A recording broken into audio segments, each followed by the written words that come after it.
These are your top stories tonight. Korea's rival parties race across the nation on the eve of a final full day of campaigning to make their closing arguments to voters ahead of local elections.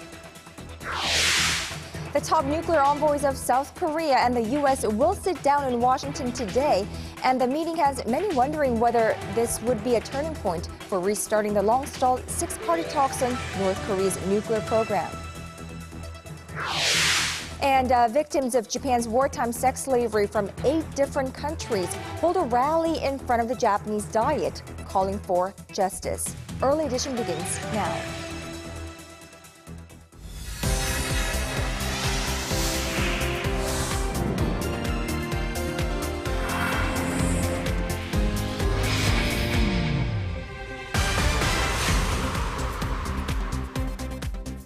It is 5 a.m. in New York, 5 p.m. in Singapore, and 6 on Monday, the 2nd of June here in Seoul. Hello, this is Early Edition at 6, live from Seoul. I'm Geunhye. And I'm Daniel Che. Thank you for joining us. Now let's talk about the elections. Candidates running in the June 4th elections have hit the home stretch. Right, with just 2 days left until voting day, Korea's rival parties are making their final pushes while downplaying their chances of a big election day victory.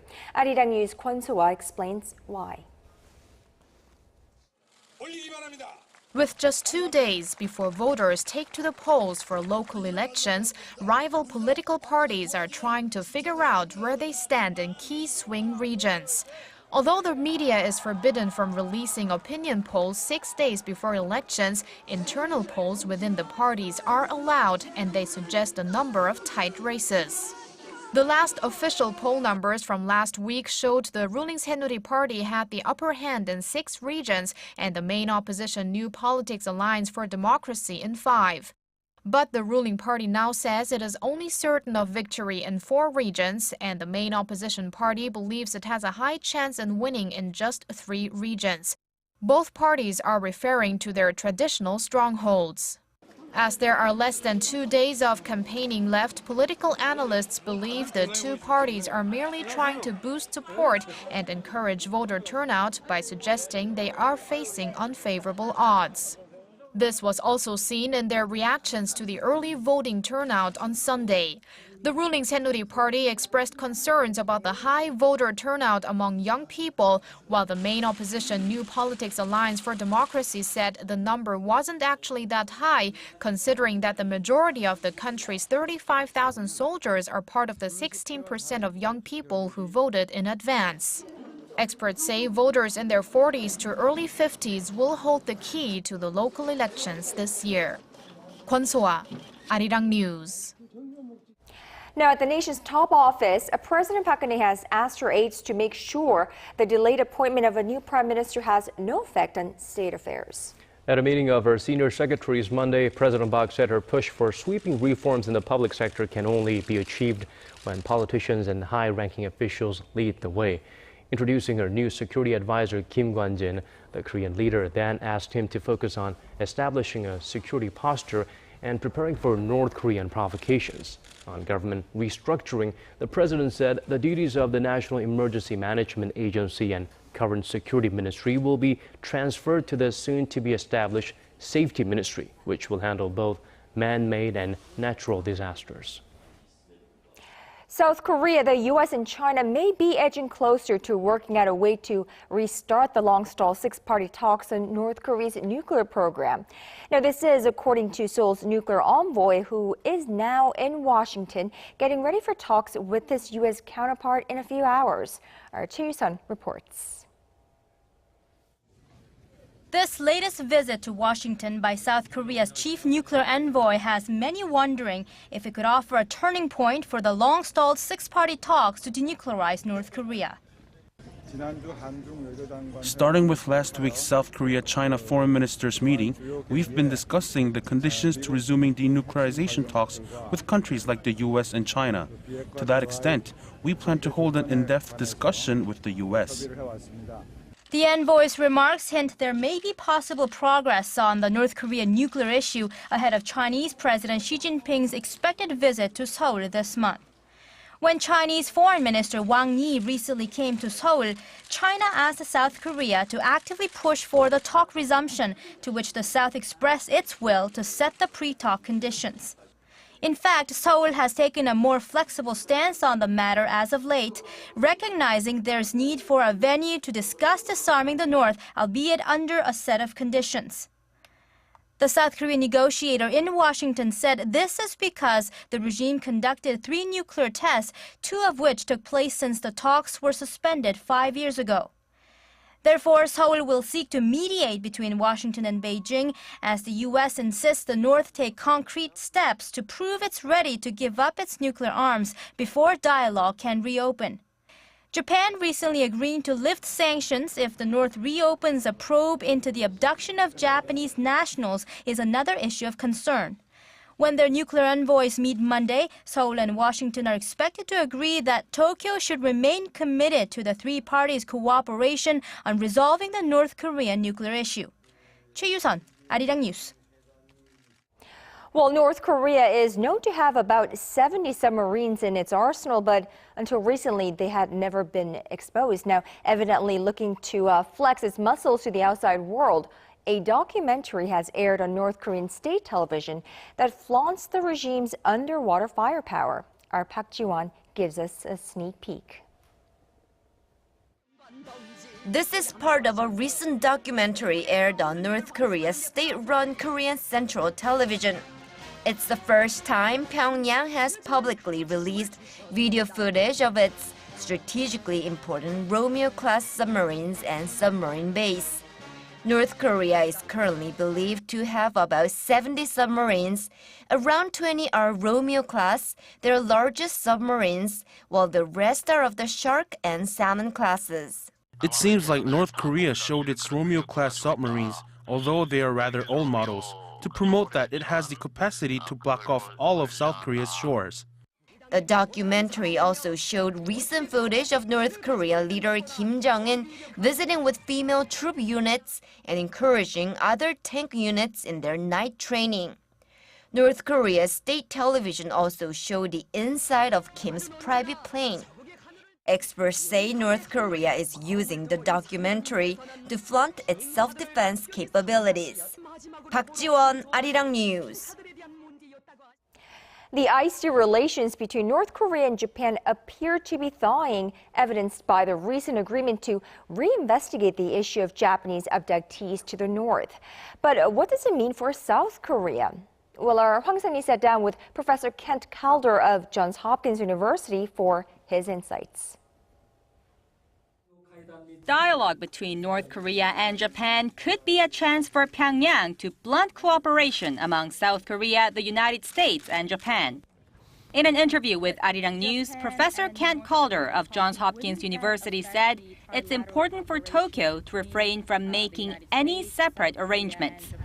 The heart of cooperation, of course, is the Korea and ROK and the United States. But as a supportive element, Japan could be valuable. And so I think our 3 countries can't afford to see North Korea drive a wedge there. That said, generally, I think some pattern of dialogue, as long as there's coordination behind the scenes among the allies, is important. Professor Calder said dialogue is key to bringing back Japanese citizens kidnapped by North Korea in the 1970s and 80s. 5 Japanese abductees were returned in 2002, but the fate of several others remains unknown. In other words, there could well be Japanese citizens still alive in North Korea who never will be able to come home if there's not some process of dialogue. Once fresh investigations begin on the Japanese abductees, Tokyo has promised to lift sanctions and to reconsider humanitarian aid to the north, reducing Pyongyang's dependence on Beijing. Professor Calder said the possible breakthrough is also a rare diplomatic achievement for Prime Minister Shinzo Abe, under whom Japan has seen ties sour with China and South Korea.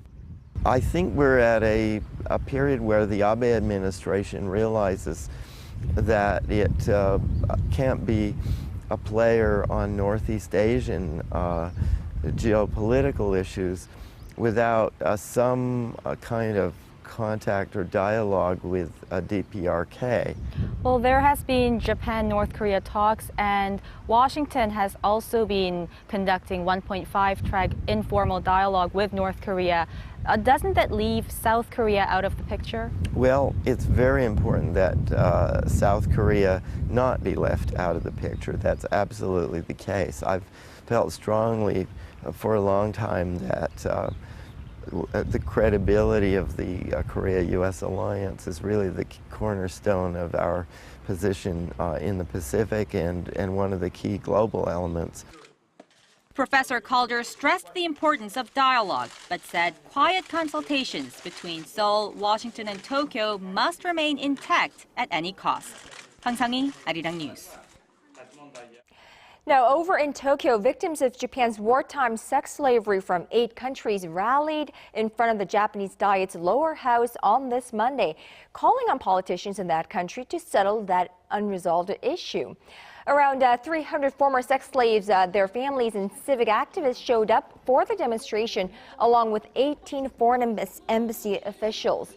The Korean Council said that the participants submitted an appeal to the Japanese government asking that Tokyo acknowledge that Japan set up and administered military brothels during World War II.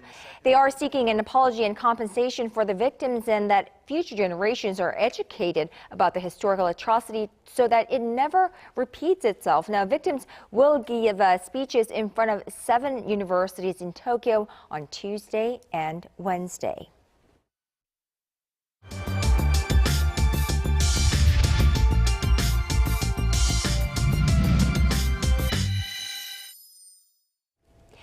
The United States last week called for better missile defense cooperation between South Korea and Japan in the face of strained ties between America's 2 closest allies in the region and a belligerent North Korea. So why is the U.S. pushing South Korea to adopt its Terminal High Altitude Area Defense, or quite coolly called THAAD system now? And what should Seoul do when the U.S. is knocking on our doorsteps to make a purchase? For analysis, we have someone with ample military background and experience, Dr. Park Hee-rak, or Colonel Park Hee-rak, who joins us live in the studio. He is a professor currently at the Graduate School of Politics and Leadership at Kookmin University.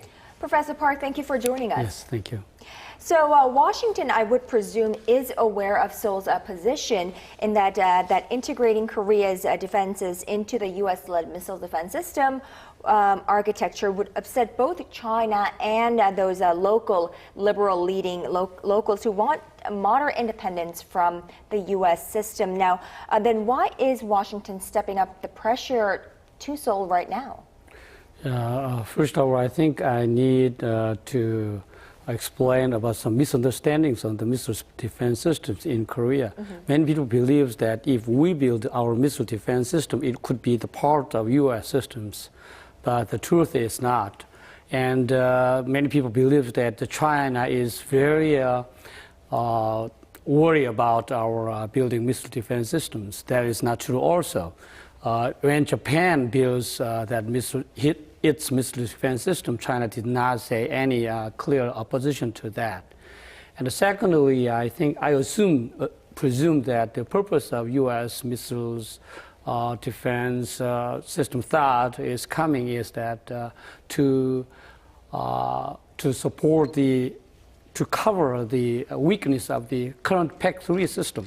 U.S. has 2 PAC-3 battalions. But it's very short range, so it is not enough to shoot down the North Korean incoming missiles. So by deploying the THAAD systems, which has long shooting range, it can kill more coming missiles, which has 2 opportunities to kill missiles, by THAAD 1 time and by PAC-3 2nd time. So shooting down those missiles that may be flying towards South Korea. Yes, you're right. Well, it sounds really good. And of course, the U.S. is top-notch in terms of military capabilities, and why not go with their latest advanced system, which is THAAD? But then there are skeptics that say it might not be the best fit for the Korean Peninsula. What's your thought on that? Yeah, because the South Korea and North Korea is very short distance. So THAAD, to effectively operate the THAAD, we need some distance. So that's, I think the experts may think that it is not appropriate. But the problem we have right now is that North Korea, if North Korea has nuclear warheads, it may amount that nuclear warheads onto Northern missile, which has a 1,300 shooting range. But if North Korea wants to strike South Korean cities, it can reduce the range to 300 kilometers or 500 kilometers. If North Korea reduce the distance, it should shoot the missiles onto the higher altitude. And so if North Korea launches its missiles through the higher altitude, the THAAD is very appropriate to shoot down the higher altitude Northern missiles. Right, because this is aimed at, it is actually even called Terminal High Altitude Air Defense System. Now, some skeptics are saying there must have been a, quote, a big deal between South Korea and the U.S. South Korea gets to delay the transfer of operational control from the U.S. to South Korea, and U.S. gets South Korea to integrate this missile defense system. What do you think? There's always a conspiracy theory is raised, but that is not true. And the CFC, because North Korea has nuclear weapons, we should rely on the U.S. extended deterrence nuclear umbrella. To make sure the U.S. extended deterrence or nuclear umbrella, we need to keep the CFC, Combined Forces Command, intact. That means we need to delay the transition of Afghan authority. And it is not our demand. U.S. also agreed, and maintaining the Afghan, maintaining the CFC is also in the interest of the United States. So it is the common interest by two countries. And those missile defense systems, we also need missile defense systems, and also U.S. also need our missile defense systems with their missile defense system, because they have 28,500 U.S. soldiers here with some U.S.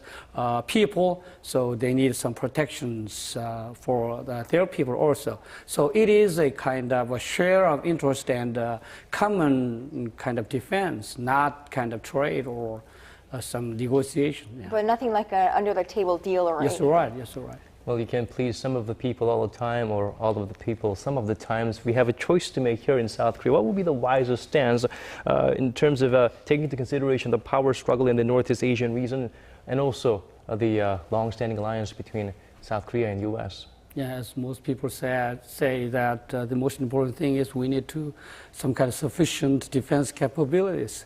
And secondly, I think we need to have a good kind of better relationship with the U.S., because U.S. has the capabilities to deter the North Korea and to strike against North Korea once North Korea make some provocations.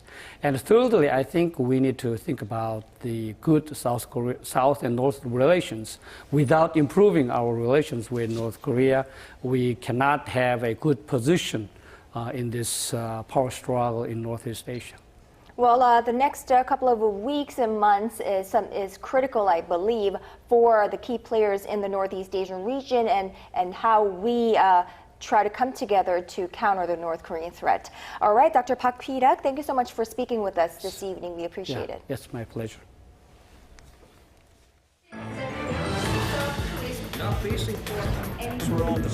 Digging deeper, getting to the bottom of stories that impact your life. Talking with you on air and online. Connecting you with experts on the world's most pressing issues. News and current affairs at its best with Moon Geunhye and Daniel Che on Early Edition at 6.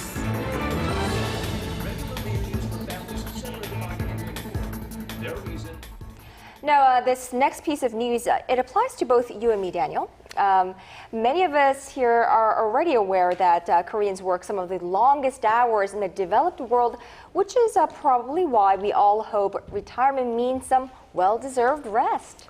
Oh, but that doesn't seem to be the case, unfortunately. A new OECD report shows the average Korean is still punching the clock more than 10 years after the official retirement age. I'm guessing we will be seeing signs like work, toil. Stop looking at the signs for some more years to come. Our Song Ji-sun has the details of this disheartening report.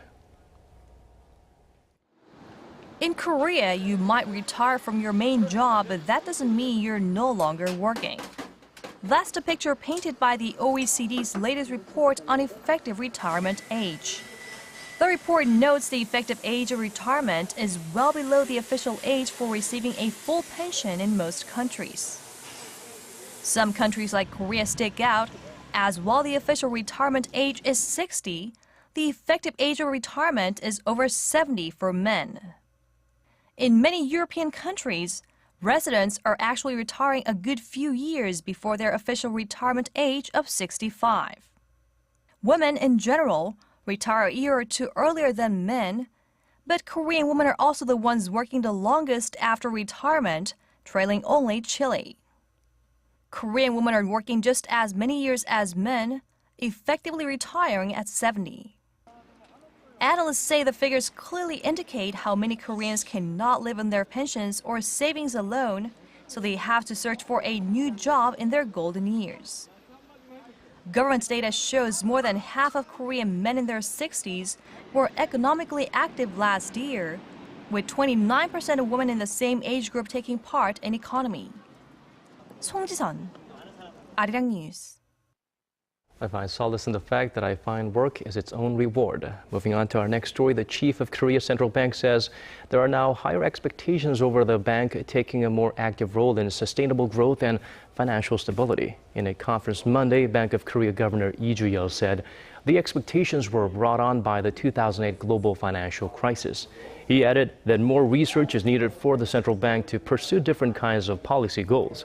While he said the global economy is on the path to recovery, slow growth in China and the high level of debt in Eurozone economies could pose a threat. 1 in 3 global financial institutions have positive outlook on Korea's economic growth this year, setting aside concerns that the Sewol ferry accident may dampen domestic spending and slow down overall growth.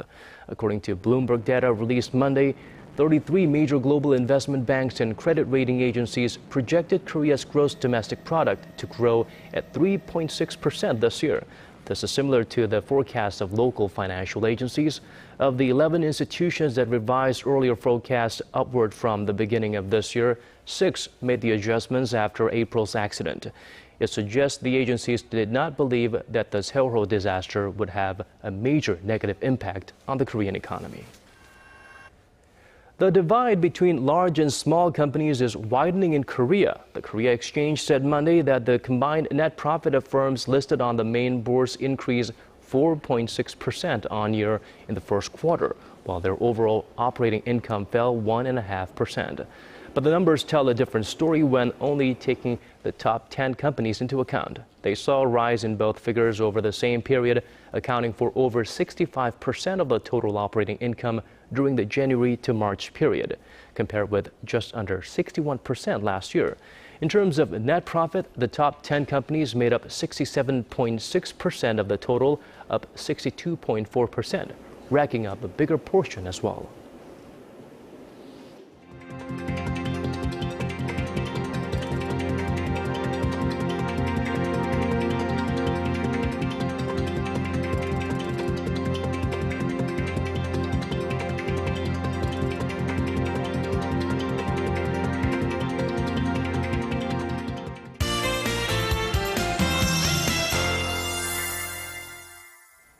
You know, it was sizzling hot this weekend, just this past weekend here in Korea, which is why the rainfall that's hit the nation today, it was all welcome news. Except for those who fear slippery roads.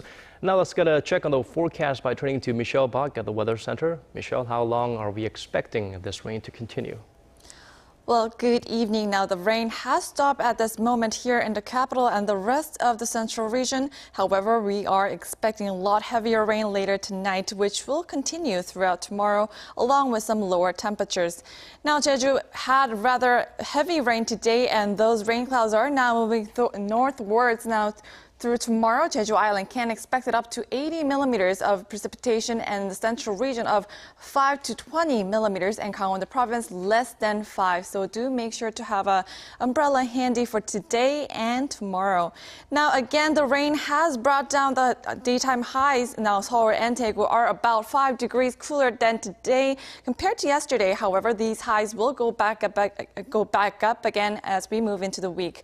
Now going over to our temperature readings, Seoul will start off the Tuesday morning at 18 and up to 26 in the afternoon. Meanwhile, the southern cities such as Daegu and Busan will peak up to both at 21 degrees. Now moving over to other regions, Jeju Island tops out at 25, Dokdo at 22, while Mangungang tops out at 20. Now that's all for Korea. Now here's a look at the weather conditions around the world.